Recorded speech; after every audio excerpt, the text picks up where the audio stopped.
estén atentos. Así que vamos a partir. Ya tengo 5 casos. La sesión es bastante cortita, así que ya después, más tarde, cuando le subamos el PDF, voy a dejar los espacios para que puedan responder también o puedan escribir encima. ¿Ya? Entonces, vamos a partir ya estos casos clínicos que creé para ustedes. ¿Ya? Y el primer caso, ya, bueno, antes del primer caso, aquí les tengo una imagen del Chimps yendo a dejar su muestra clínica, ¿ya? Para que le hagan el examen de orina. Entonces, partimos. El primer caso clínico, ya tenemos un paciente de 25 años, ya que se realiza una orina completa. Si alguien no escucha, por favor me avisa. Se me olvidó verificar el audio antes.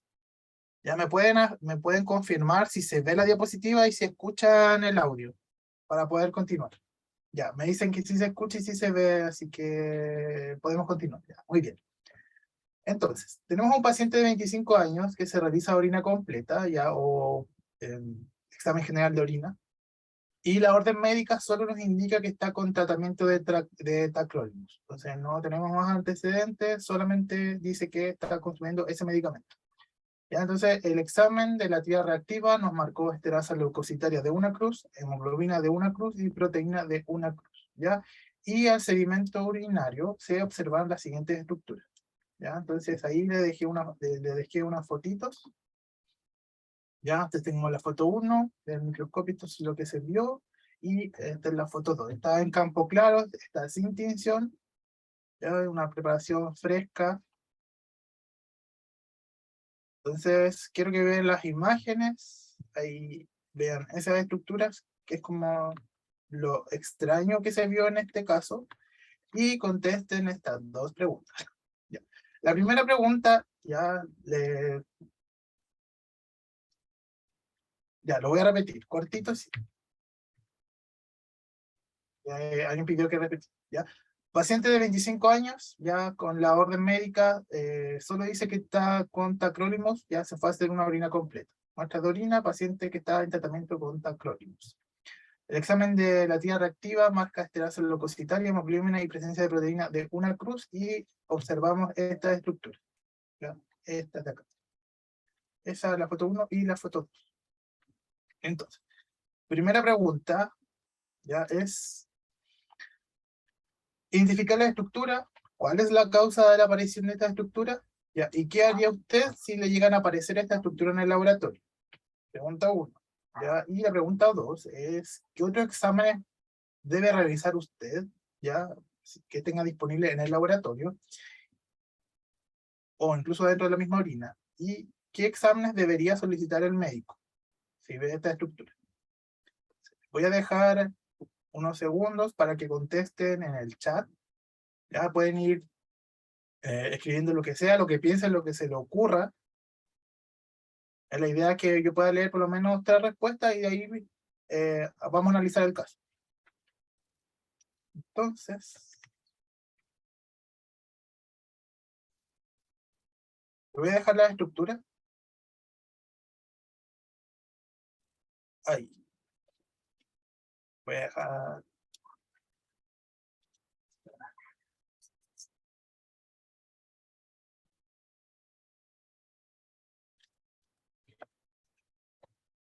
Entonces, en base a lo que han visto en clases, ya recuerden que esto es todo en base a lo que se vio en los distintos videos, en las distintas sesiones, ya que ya deben haber revisado.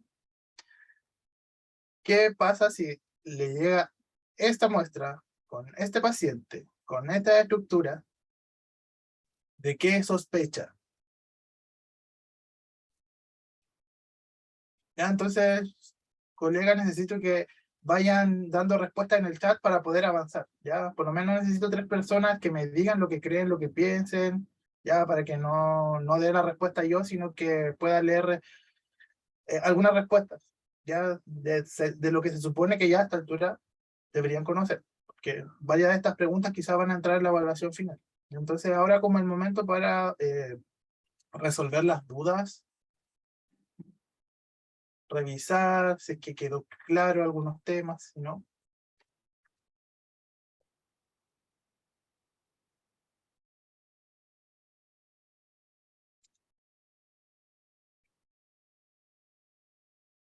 Aquí Christian Teppen me dice que haría una tinción. Ya, sí, es una buena observación. Ya, cuando uno ve células, especialmente que son extrañas, siempre se recomienda teñir con lo que tengamos. Ya, generalmente, como la mayoría de los laboratorios hacen gram, puede usar la safranina del gram para poder observar mejor los núcleos, el citoplasma, o usar una tinción de hematología también para teñir y observar mejor las células si es que les parecen sospechosas. ¿Ya?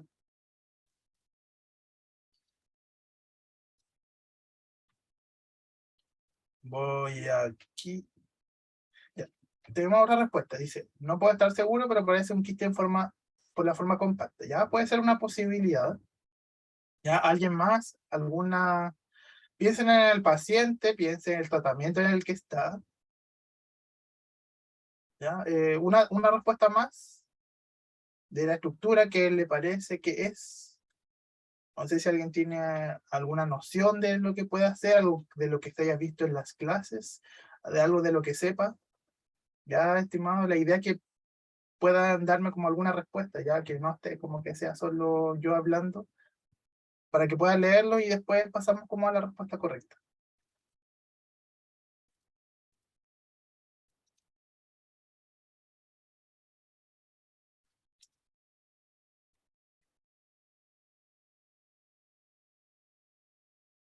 Ya, entonces, ya voy a dar una pista.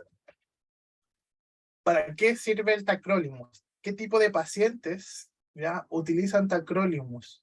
¿Ya? ¿Para qué se usa? Ya, muy bien. Es un paciente inmunosuprimido. Muy bien. Por trasplante. Ya. Trasplantado renal. Probablemente. Ya. Entonces, cuando yo tengo un paciente con trasplante renal, ya, idealmente, si yo sé, por ejemplo, si trabajo, bueno, de hecho, si yo trabajo en un lugar donde tengo pacientes de trasplante renal, obligatoriamente yo debería hacer una búsqueda dirigida de cierto tipo de células, ¿ya? Que tienen una característica y una forma determinada, que se vio en la clase de virus urinario. Entonces, aquí dice dicoicel, trasplante de órgano, rechazo, virus BK. Ya, muy bien. Entonces, cuando ustedes tengan un paciente que sepan que es trasplantado renal, ¿ya? Y está bajo tratamiento inmunosupresor, debe hacer una búsqueda dirigida de decoy cells, ¿ya? Idealmente.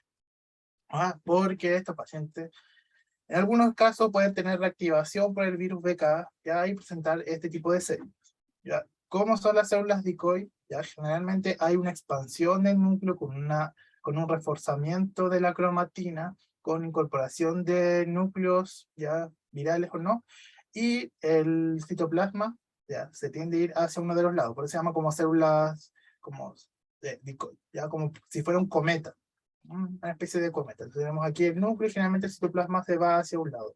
Eh, el núcleo generalmente tiende a expandirse, a ser mucho más grande. Entonces ahí tenemos un ejemplo y acá tenemos otro. ¿Ya? Entonces, en campo claro se pueden ver, es un poco complicado, hay que tener un poco de experiencia, pero se puede. Ya, si no, uno puede recurrir a una tinción y lo ideal es informarlos porque ya puede ya producir nefropatía y rechazo del trasplante. Y no queremos eso. Entonces, en este caso, la estructura son decoy cells, la causa es el virus BK, y lo que yo haría en este caso, por ejemplo, si yo quiero optimizar mi observación, sería usar un eh, microscopio de contraste de fase, ¿ya? O usar alguna tinción para mejorar el rendimiento. ¿Ya?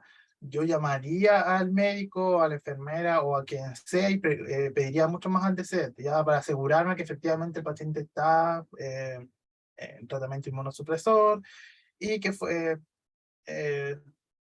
para saber, ahondar un poco más en los datos clínicos. Ya. Ahora, pregunta. ¿Qué otros exámenes debemos revisar y cuáles debería solicitar el médico para confirmarnos, en este caso, el virus BK? ¿Qué exámenes usted va a revisar de los que si el paciente se hizo otros exámenes en laboratorio que puedan llegar a ser importantes? ¿Ya? ¿Y cuáles debería pedir el médico para confirmar en este caso la presencia del virus? Ya eso está como fácil. Ya usted sabe que tiene células decoy, sabe que el paciente probablemente está infectado con células, perdón, con virus BK, porque el contraste de fase se observan mucho mejor las características, ya del núcleo, del citoplasma, las inclusiones, que el de campo claro. Ya en el campo claro perdemos un poco de resolución en cuanto a la observación de células. Podemos ver las células, pero no podemos siempre, la mayoría de las veces ver como características más específicas. ¿Ya? Con campo claro se puede, pero el contraste de fase como que nos sube la resolución, por decirlo así. ¿Ya? Es por eso. O con una tinción también ayuda a ver mucho mejor características del núcleo. Que es como lo mismo por qué vemos, por ejemplo, un frotis de hematología teñido y no lo vemos en campo claro. ¿Ya? Que uno puede ver las células en campo claro, pero las tinciones, en este caso la microscopía de contraste de fase, nos va a mejorar la resolución y en definitiva a tener un examen mucho más sensible. Entonces, la pregunta es, ¿qué exámenes debemos pedir o qué exámenes van a complementar al diagnóstico?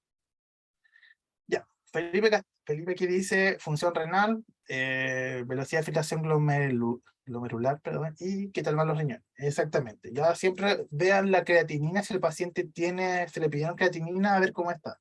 ¿Ya? Porque ahí vamos a ver cómo están funcionando los riñones y si hay daño o no. O otros marcadores renales, pero en general lo que siempre se suele ver es como la creatinina. Y otro parámetro muy importante, ¿ya? En la orina siempre revisen si hay o no macrófagos, ya como que suelen estar acompañados como con la presencia de macrófagos, estas células, así que eso es importante. Ahora, ¿qué exámenes debería pedir el médico para confirmar? No sé si alguien me puede responder, ¿sabe cómo puedo reconfirmar, por ejemplo, la presencia de estas células dicoid o la presencia del virus en estas células?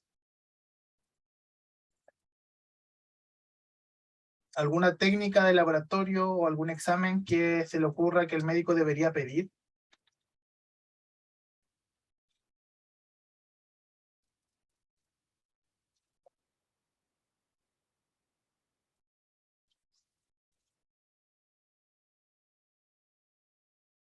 Ya.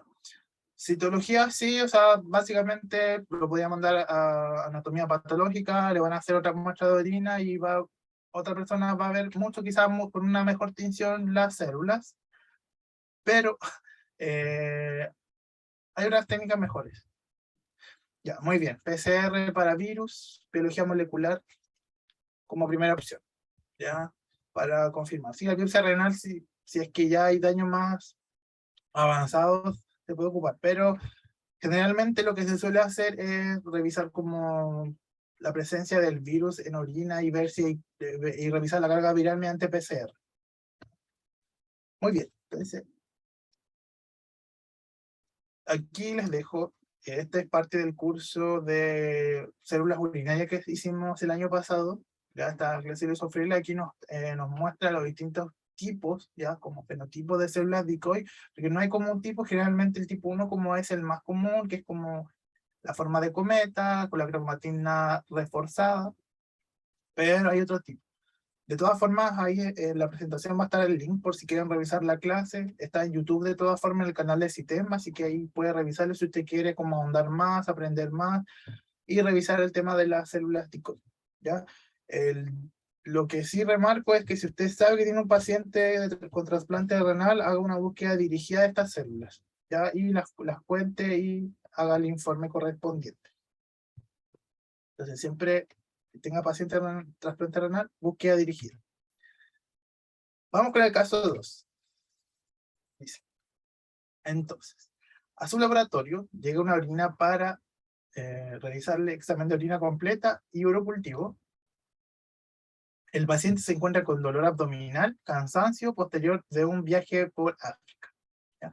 La tía reactiva marcó un nitritos positivo y pH de 7.5. Y al seguimiento se observó lo siguiente. Se le voy a mostrar las imágenes.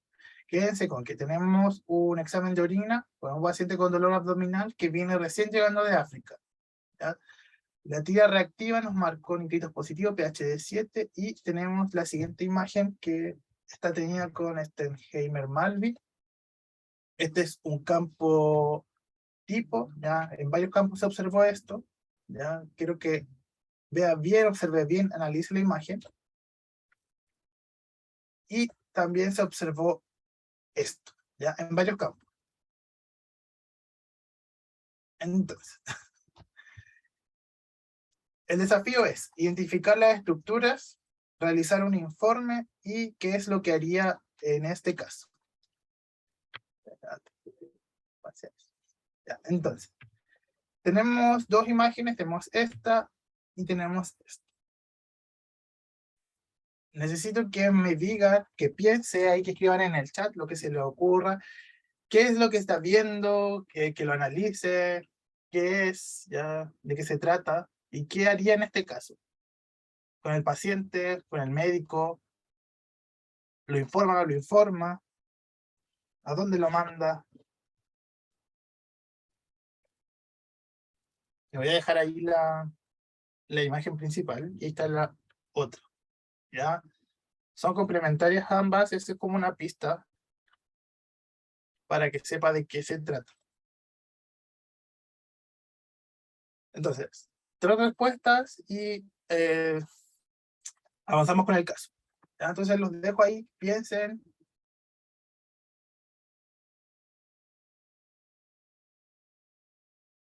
Ya. Entonces,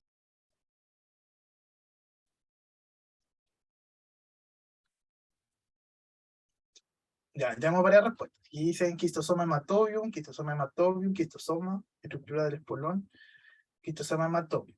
Ya. Quiero que me digan cómo está tomada o cómo creen que está tomada esta muestra.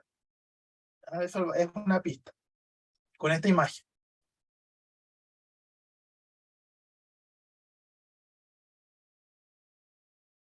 Aquí dice huevo de quistosoma hematobium. Ya, es una posibilidad. Ahora vamos a revisar si está en lo cierto o no.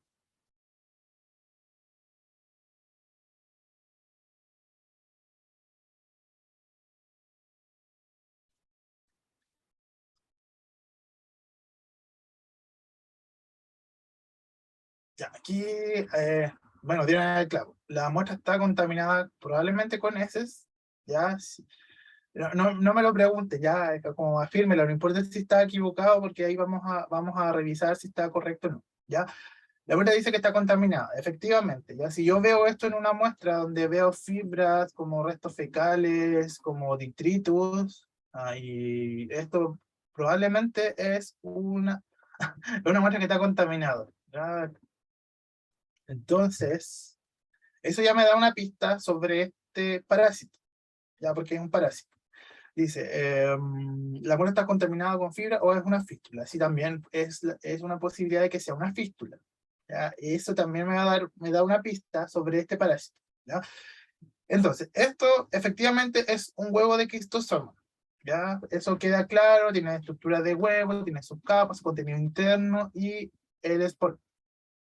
Ahora, hay 6 especies, si mal no recuerdo, que infectan al humano, 6 especies de quistosoma. De esas, 5 viven en intestino o parte del tracto digestivo, entre hígado, venas mesentéricas, y uno vive en la vejiga.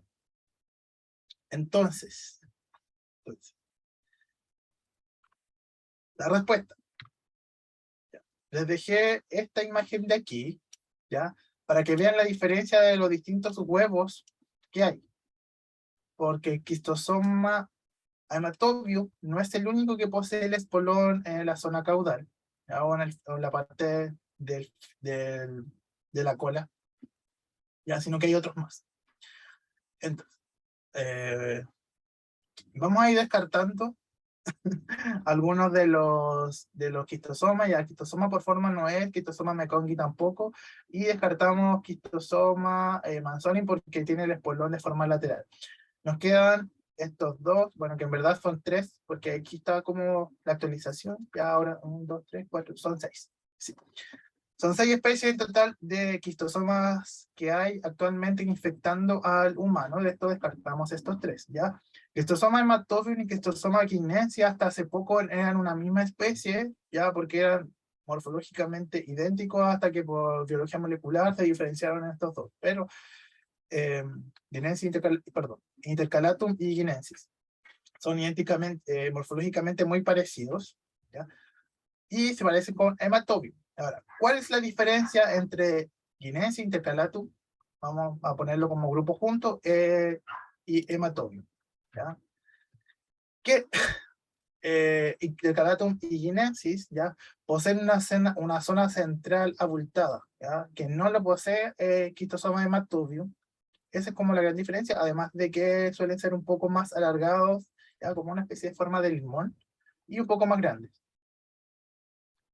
Por lo tanto, ¿ya? Por lo tanto, dice, debe ser intercalatum entonces, el huevo no se parecía mucho a hematobium, es intercalatum, ¿ya? Entonces, y volvemos a nuestra imagen del huevo, ¿ya? Siguen pensando que es hematobium, considerando que la muestra está contaminada con heces, ¿ya? La forma del huevo sería hematobium o sería intercalatum #guinensis. Intercalatum. Ya, muy bien. Efectivamente, es un quistosoma intercalatum, ¿ya? O guinensis, ¿ya? Porque es muy difícil por morfología como diferenciar entre esas dos especies, pero es diferente en este caso al de hematobium, considerando que en este caso la muestra de orina estaba contaminada con ese y probablemente provino de ahí, ¿ya? Es como una contaminación cruzada. Y entonces tendríamos una muestra que está contaminada con heces, tendríamos huevos de quistosoma intercalatum, considerando también de dónde proviene el paciente. En este caso habría que informar los huevos o describir los huevos si usted no está seguro, pedir más información, y en este caso lo que haría, tendría que llamar al médico, explicarle el caso, preguntarle al paciente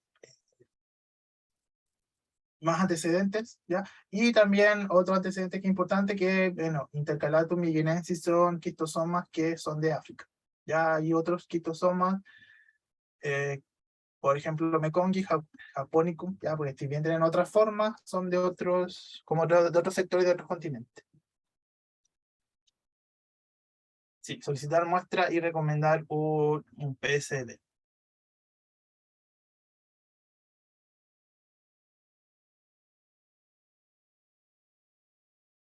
No, los quistosomas en general son muy parecidos entre sí, siempre está como el macho y la hembra, y eso va a ser como el sector donde estén como habitando. Hematobium lo vas a encontrar en el sistema urinario, generalmente en vejiga, versus las otras especies que van a estar en el sistema eh, digestivo, ¿ya? Desde el hígado, vena mesentérica, intestino delgado, intestino grueso.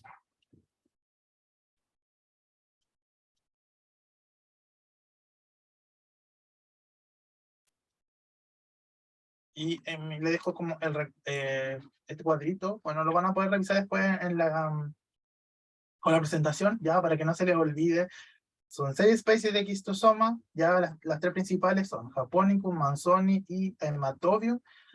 Las otras especies son mucho menos comunes, pero también pueden infectar al humano, que son Guinensis, Intercalatum y Mekongii. Ya de estas especies, Intercalatum, Guinensis y Hematobium son muy similares entre sí, pero la diferencia es que este y este, ya a diferencia de Hematobium, tienen como una forma de limón alargada y tienen como esta zona, abultamiento de la zona central, ya que Hematobium no lo tiene. Aquí dice, alguien dice solicitar nueva muestra y recomendar sí, un PC, creo que eso ya lo había leído, exactamente. Ya. Vamos con el caso número 3. Dice, durante un turno llega al laboratorio la orina de una niña de 8 años. Ya, la tira reactiva marcó esterasa leucocitaria de 2 cruces, hemoglobina de 1 cruz, cetona y pH de 7. Y nos muestran un video, ya que vamos a revisar ahora, donde se observaron unas estructuras. voy a dejar ahí el video, ¿ya? Para que vean qué es lo que se observó.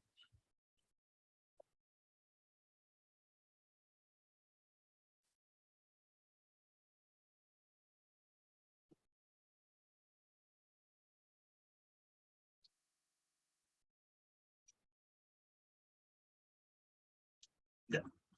Entonces, continuamos. Y la pregunta es, identifique la estructura que vimos en el video de su apreciación y qué es lo que haría en ese caso. Se voy a dejar el video corriendo. Vamos a revisar los antecedentes de nuevo, que es importante. Entonces, tenemos una niña de 8 años, ya, que tiene una muestra de orina, con la tía reactiva, con terasa leucocitaria de 2 cruces, hemoglobina de 1 cruz, cetonas y pH de 7. Entonces, le voy a dejar ahí el video corriendo.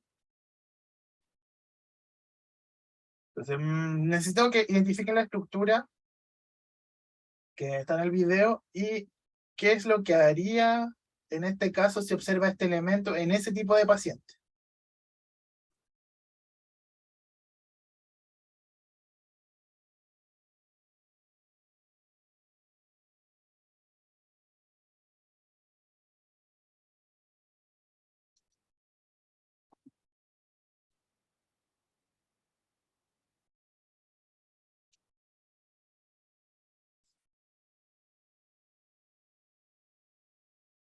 Ya, aquí dice, tricomona, ya, pero siempre cuando me hablen de un patógeno, tiene que ser nombre y apellido, ya, porque si me dicen tricomonas, no sé si es tricomonas tenax, ya, tricomonas hominis, o otra tricomona, ya, siempre el nombre y apellido, si es que corresponde.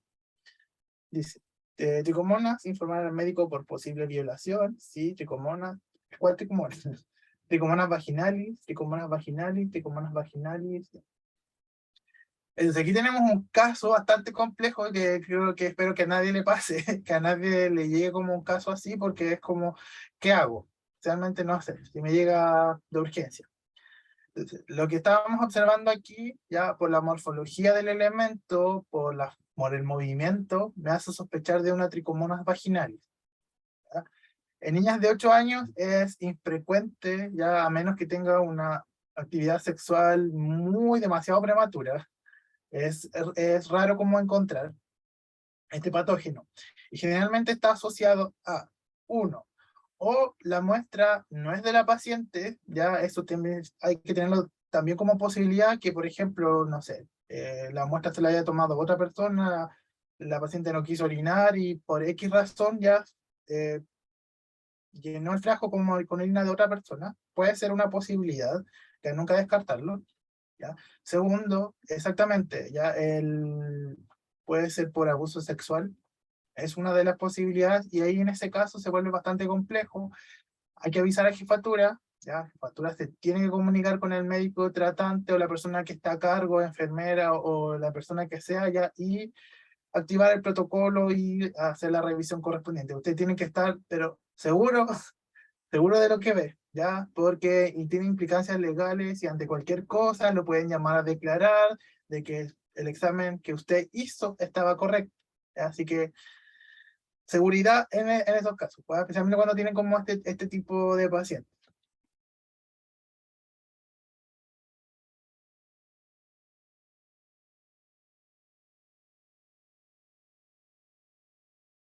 Ya, sí. De acá dice lofomonas. No, lofomonas, de lo que se sabe es como a nivel pulmonar, no a nivel de orina, ¿ya? Como queda para otro curso. Dice, conocí a un colega que le sucedió el caso, vio tricomonas en una niña. El problema es que la técnica de cargar la muestra intercambió con la de una mujer mayor y causó confusión. Ya, sí, esto también, por eso lo menciono, de que tener como ojo de que las muestras no se hayan cambiado. Eso, tips, volver a repetir la muestra, o sea, volver a repetir si es que me queda orina, volver a montar la orina para ver si vuelvo a encontrar lo mismo, revisar que no se haya confundido, que no haya un cruce de muestras, nada de eso, ya, porque el error es bastante grave si es que llegase a pasar.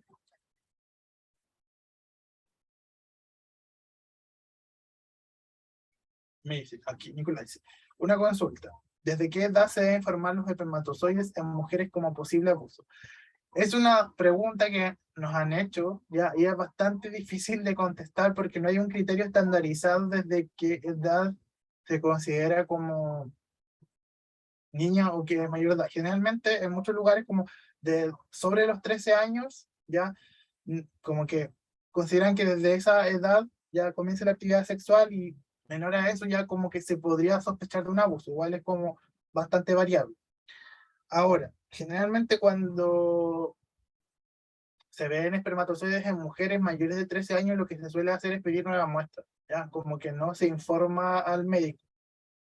Esto es, como dije, depende de cada centro, qué es lo que estipule como edad de corte, ya, pero eso, ya, generalmente menores a 13 años. Pero va a depender del lugar donde estés trabajando y cuál es el valor de corte que hayan como propuesto.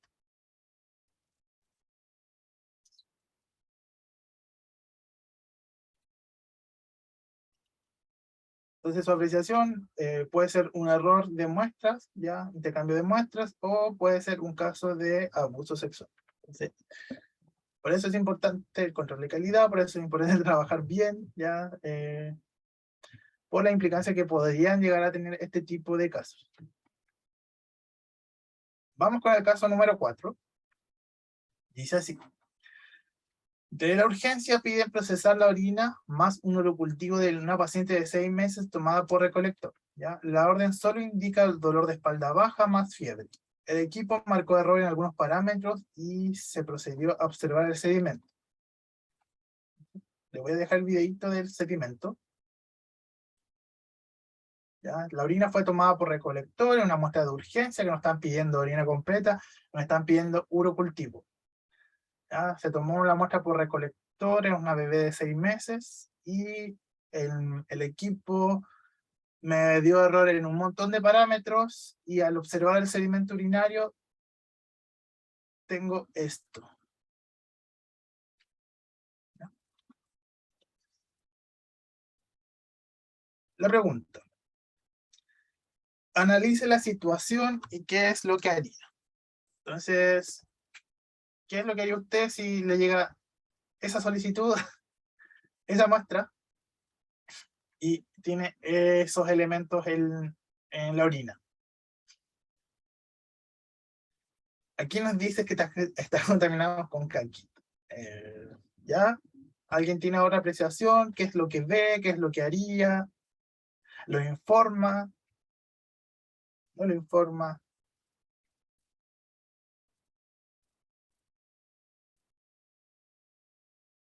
Ya. Entonces ya tenemos aquí un par de respuestas. Dice, voy a leer. Pedir nueva muestra por contaminación, contaminación fecal, Balantidium coli, posible muestra contaminada, pedir nueva muestra, eso, claramente se ve contaminada. Ya, exactamente es una muestra contaminada. Recordemos que en general las muestras por recolector es muy fácil que se contaminen, especialmente como a mujeres. ¿Ya? Así que es algo que puede pasar.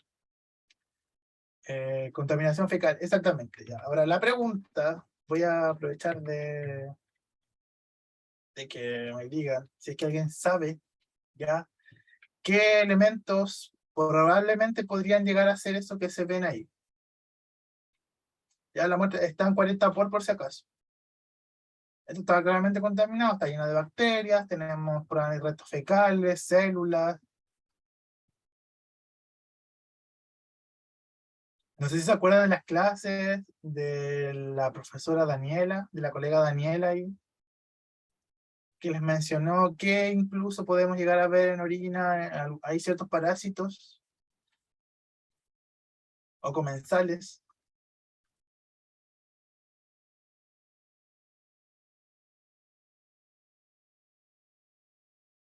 que pueden vivir en intestino. No sé si alguien... No, no es Balantidium coli porque Balantidium coli es gigante. A 40 por se ven mucho más grande y se ven los cilios y la forma redondita. Ya, Carlos Navarro. Dice Pentatrichomonas hominis. Ya, exactamente. Es una de las posibilidades. Es una de las grandes posibilidades, especialmente porque Pentatrichomonas hominis no tiene forma quística, ya se reproduce por fisión binaria, por lo tanto siempre está dentro del fosfoito. Entonces, si está como comensal dentro del intestino, es muy probable que veamos la forma trofosfoítica. Entonces, es una de las posibilidades, especialmente como en alto número, ¿ya? Hay otros parásitos también que podemos llegar a ver en trofosfoitos, pero generalmente no se ven tantos, ¿no? Como Giardia o no me acuerdo en este momento qué otro más. Tienen como que tienen forma de pelita y se pueden llegar a ver los flagelos, ¿ya? Pero como no tienen importancia clínica informarlos, ya, y en este caso solamente nos va a dar un indicio de que la muestra está contaminada con eso. ¿No? Entonces aquí es una muestra que estaba contaminada finalmente, por lo tanto el equipo probablemente no me va a leer muchas de las cosas, ¿ya? Tendría que informar eso al médico, ponerle equipo no puede realizar la altura porque la muestra se encuentra contaminada, ya pedir nueva muestra, obviamente porque en este caso estaba con heces, si es que el médico la necesita y la ve pertinente, ya considerando que es una muestra de urgencia y si es que le interesa o no evaluar la orina. Vamos con el último caso, ya, así que aquí quiero participación de toda la gente que no ha participado ahí, ya, esté atento. Dice así, paciente embarazada se realiza orina completa como parte de su control. ¿Ya? La tira reactiva marcó esterasa leucocitaria de 2 cruces, hemoglobina y trazas de proteína. Al sedimento destacó abundante presencia de células epiteliales escamosas, abundante mucus, leucocitos de entre 15 a 20 por campo, eritrocitos de 5 a 10 por campo. Y se observó lo siguiente en varios campos. ¿Ya? Entonces, quiero que vean aquí, está como aumentado.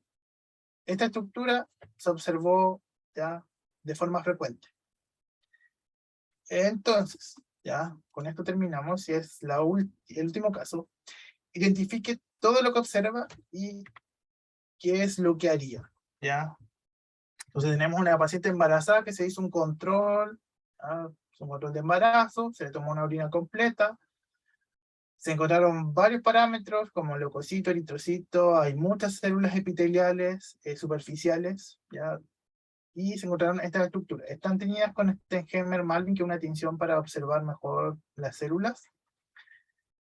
Y necesito que me diga qué es lo que ve en esta imagen, ¿ya? Y en base a esto, qué es lo que haría.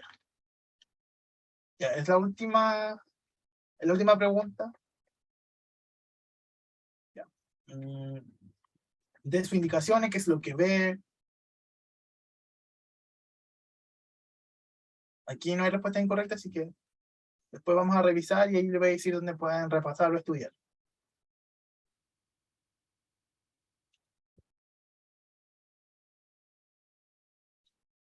Se voy a ir leyendo ahí para ver si se van sumando lo que va diciendo como los demás colegas. Dice, la presencia de levaduras, células epiteliales son indicadores de contaminación con flujo vaginal. ¿Ya? Citomegalovirus por la eosinofilia nuclear. Las células epiteliales tienen alteraciones nucleares y presencia de hifas, levadura filamentando, elementos levaduriformes pseudo-hifa. Presencia de levadura pseudo-hifa y una célula epitelial con alteraciones citoplasmáticas y nucleares. Ya. Muy bien. ¿Ya? Entonces, donde que vieron como las clases de Carlos, ya creo ahí se habló y se tocó el tema. Efectivamente, lo que tenemos aquí, ya, es una pseudo-hifa, ya con algunas blastoconillas ahí creciéndole. Así que tenemos presencia de un hongo, probablemente sea cándida, ya no lo podemos afirmar, pero es una posibilidad grande. Y aquí tenemos una célula epitelial con algunas alteraciones. ¿Ya? ¿Qué alteraciones tenemos? Tenemos reforzamiento de la cromatina. ¿Ya? Aquí tengo un nucleolo grandote, halo perinuclear y la presencia de surcos citoplasmáticos. Entonces, existen dos patógenos que suelen producir como este tipo de cambios en las células epiteliales, que son Trichomonas vaginalis y Candida, SPP. ¿Ya? Estos dos patógenos ya lo que hacen es alterar estas células y nosotros de forma accidental, porque en general estas células no deberían aparecer en la orina, ya porque al ser orina de segundo chorro, todas estas células se eliminan, ¿ya? Que viene probablemente de una muestra que no está bien tomada, ya sea de la vagina o la muestra no se eliminó correctamente el primer chorro. Están produciendo daño en estos epitelios, ¿ya? Y por eso como reaccionan de esta forma, con la presencia de nucleolos, aumento del núcleo, cromatina reforzada, a lo perinuclear, y aquí tenemos un surco citoplasmático grandote. ¿Ya? Entonces, por lo tanto, le están dañando este tipo de células. Es un hallazgo que no debería verse en la orina, pero lo vemos igual, ¿ya? Por lo tanto, cuando tenemos esto, tenemos que informarlo, especialmente en pacientes embarazadas, porque Cándida produce ya rompimiento de membrana y puede producir efectos negativos en el pequeñín. Entonces, aunque sea una contaminación, este tipo de células, tengo que poner una nota, ya, y lo ideal es que se haga un flujo vaginal, si es que las células provienen de ahí. Así que mi consejo es que independiente de que usted tenga células epiteliales en la orina, siempre como no está de más, echarle como un ojo a ver cómo está el núcleo, a ver si hay halo perinuclear. Los halos se pueden ver con microscopía de campo claro de todas formas, ¿ya? Igual se ven, de hecho, bueno, con esta de fase se ven mucho mejor, pero en campo claro también se pueden ver. Entonces, siempre como tener esa consideración de, ya, esta célula epitelial es contaminación, pero está normal. Entonces, no investigo más y no voy más allá. Pero si yo llego a ver estos cambios, ya como surcos, el halo, el núcleo grande, la presencia de nucleolos, yo debería hacer una búsqueda dirigida en ese paciente y ver si es que tiene tricomonas o si es que tiene cándida, ya, si es que no lo veo. Monto otra preparación y busco, ya, hasta que muchas veces hay, por ejemplo, en cándida, a veces están como en un rincón o están en una parte de la orina, homogenizo mucho mejor hasta poder encontrar el agente patógeno. Siempre me dicen, ya, pero ¿cómo voy a hacer esto? Si es como mucho más trabajo ya, si uroanálisis ya es como laborioso porque hacer muchas cosas manuales, pero tampoco es como a todos los pacientes, ya no todos los pacientes están infectados con cándida, no todos los pacientes están infectados con tricomonas, ¿ya? Solo que si en el caso que usted ve estas características en estas células y no ve la gente, ahí hace su búsqueda dirigida, ¿ya? La mayoría de las veces el agente se encuentra como ahí mismo. Entonces, la próxima vez que usted vea cándida o vea tricomonas, revise y vea cómo están las células epiteliales. Ya vea cómo están esos núcleos, si hay surcos, vea si tienen núcleo o no, y ahí va a ir entrenando mucho mejor el ojo. ¿Ya? Entonces, esa es mi recomendación. Independiente que sea contaminación, siempre echarle como un ojo a las características citológicas de estas células. ¿Ya? Especialmente en pacientes embarazados. Hay como mucha más atención en estos pacientes. Y entonces, identificar, en este caso teníamos pseudohifas de cándida y alteraciones varias en células epiteliales, epitelio escamoso. Y tendría que informar ahí y sugerir un flujo, o sea, el análisis del flujo vaginal. Y llegamos al final de la sesión. Muchas gracias a todos por su atención. Si es que fue una sesión como cortita, los casos fueron como rápidos. Mi idea fue como hacer como un mix de varios de los patógenos que vimos en el curso. Así que espero que les haya gustado y pues hayan repasado como parte de los contenidos. Esta es la penúltima sesión y la próxima, no sé si es el viernes, sí, queda una sesión más y sería como la final y empezarían las evaluaciones. Ya ahí les vamos a avisar cuando den comienzo, cuál va a ser la modalidad. Vamos a dar tiempo suficiente para que puedan responder y revisar como las clases, ¿ya? Así que no se preocupen por el tema del tiempo. De eso, idealmente traten de terminar, sí, de visualizar todas las clases y los prácticos porque les va a ayudar un montón para las preguntas que se van a hacer. Ya está todo basado en las clases y en los prácticos que hemos hecho. Dice, alteraciones se logran ver sin teñir. Alejandro nos está preguntando, bueno, sobre las alteraciones nucleares o sea, las alteraciones citológicas de las células epiteliales por patógenos. Es más difícil en campo claro observarlas, sí, pero sí se pueden ver. Por lo menos los halos perinucleares suelen verse bien porque el espacio, queda un espacio, como que hay una especie de agujero entre el núcleo y el citoplasma, ¿ya? Como un agujero que se ve como bastante claro. Obviamente con una tinción o con contraste de fase se ve mucho mejor. Al menos esa característica sí se ve. Ya el aumento del núcleo también, la cromatina reforzada no se suele ver muy bien como los núcleos. Los surcos tampoco hay como que micrometear en ese caso. Pero al menos esas características, el halo suele verse bastante bien. Pero si usted tiene duda, puede usar cualquier tinción que tenga en su laboratorio para poder observar mejor. Como dije, no es que le vaya a hacer esto a todos los pacientes, sino en aquellos en que tenga estas alteraciones y yo no vea como el patógeno en situ. O sea, no vea que hay una cándida, no vea que hay tricomonas. ¿Ya? Es como, más que nada eso. Como que me ayuda a saber, este paciente está con alguno de estos dos patógenos probablemente.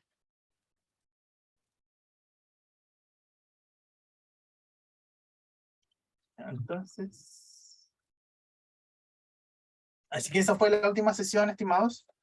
¿Qué pasaba con no, no lo sé. Sí, mejor revisar en el caso clínico y ver distintas opiniones para concretar conocimientos. Si la idea de los casos es como poder bajar la información de las distintas clases teóricas que se obtuvieron, de las distintas cápsulas que se hicieron. Así que aprovechen el tiempo para poder revisar si hay algo que les falta revisar o no han visto, ya para revisar los talleres también.